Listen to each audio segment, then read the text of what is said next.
Halo, assalamualaikum teman-teman. Senang kita bisa bertemu lagi di channel ini, dan semoga kita selalu diberi kesehatan dan rezeki yang melimpah ruah dari Tuhan Yang Maha Esa. Tempat tinggal yang nyaman adalah impian bagi kita semua. Kita akan terus mewujudkan impian tersebut sampai menjadi sebuah kenyataan. Rumah adalah salah satu kebutuhan primer yang sangat penting, walaupun statusnya masih ngontrak, masih kos. Apalagi yang sudah punya keluarga pasti akan sangat wajib hukumnya. Bagi teman-teman yang belum punya rumah, penghasilan pas-pasan, dan ingin membeli perumahan subsidi, perlu diketahui hal-hal berikut ini agar aman dan tidak menyesal di kemudian hari. Oke, simak terus video ini dan jangan kemana-mana. Jadi apabila teman-teman ingin membeli rumah subsidi, kita harus tahu dan paham beberapa hal berikut ini agar nanti aman dan tidak menyesal di kemudian harinya. Yang pertama adalah kita pilih lokasi yang strategis. Kita cek lokasi dulu apakah itu benar-benar strategis terhadap jarak tempat kerja kita, terhadap fasilitas kesehatan, pasar, terus kemudian terhadap jalan raya. Yang kedua, kita pilih sanitasi yang baik. Beberapa peraturan dari pemerintah, air bersih menggunakan dari air PDAM teman-teman, dan sistem pembuangannya menggunakan sistem IPAL atau instalasi pengolahan air limbah. Kalau misalkan ada yang masih di perumahan itu ada yang masih pakai septic tank atau resapan, usahakan kita pilih septic tank atau resapan itu yang ada di depan rumah, supaya nanti memudahkan kita untuk menguras secara berkala dan mudah dalam hal memperbaikinya nanti.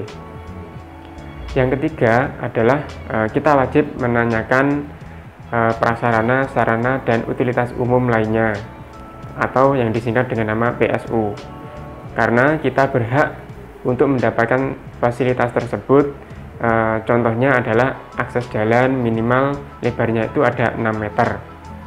Kemudian ada lampu penerangan jalan umum, ada saluran drainase, dan ada lagi taman, serta masih banyak lagi fasilitas-fasilitas umum lainnya yang harus kita dapatkan nantinya.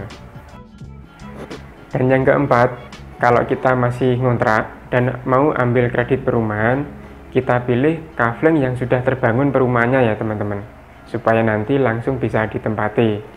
Jangan sampai rumah yang kita beli, kita bayar cicilan dan juga bayar kontrakan, sedangkan perumahan yang kita beli itu belum terbangun.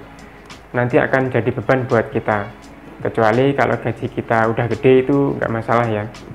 Yang kelima, kita periksa set plan perumahan apakah sudah disahkan oleh pemerintah daerah setempat, dan juga kita cek keberadaan IMB-nya. Kalau misalkan sudah lengkap semua, berarti perumahan itu sudah diizinkan oleh pemerintah untuk membangun perumahan di wilayah tersebut, dan bisa digunakan untuk mengajukan administrasi ke bank.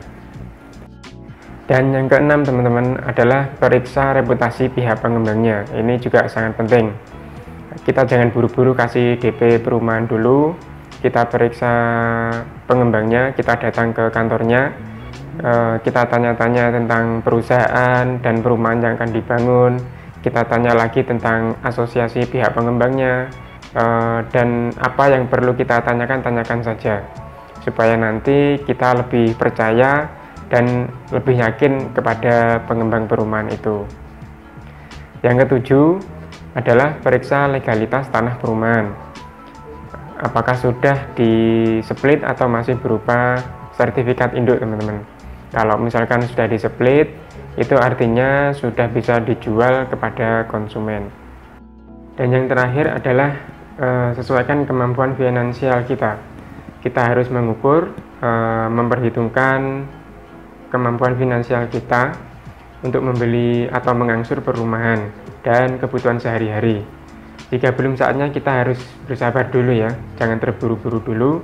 Kita bisa meningkatkan penghasilan kita dan belajar tentang pemahaman properti.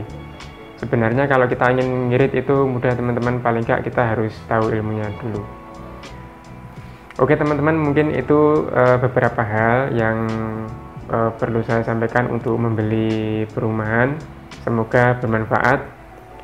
Saya doakan semoga teman-teman yang belum punya rumah bisa segera punya rumah, dan yang sudah punya rumah bisa membeli perumahan lagi, 2 atau 3 perumahan lagi untuk kegiatan usaha atau kegiatan pasif income lainnya. Oke, sampai jumpa di video berikutnya. Wassalamualaikum.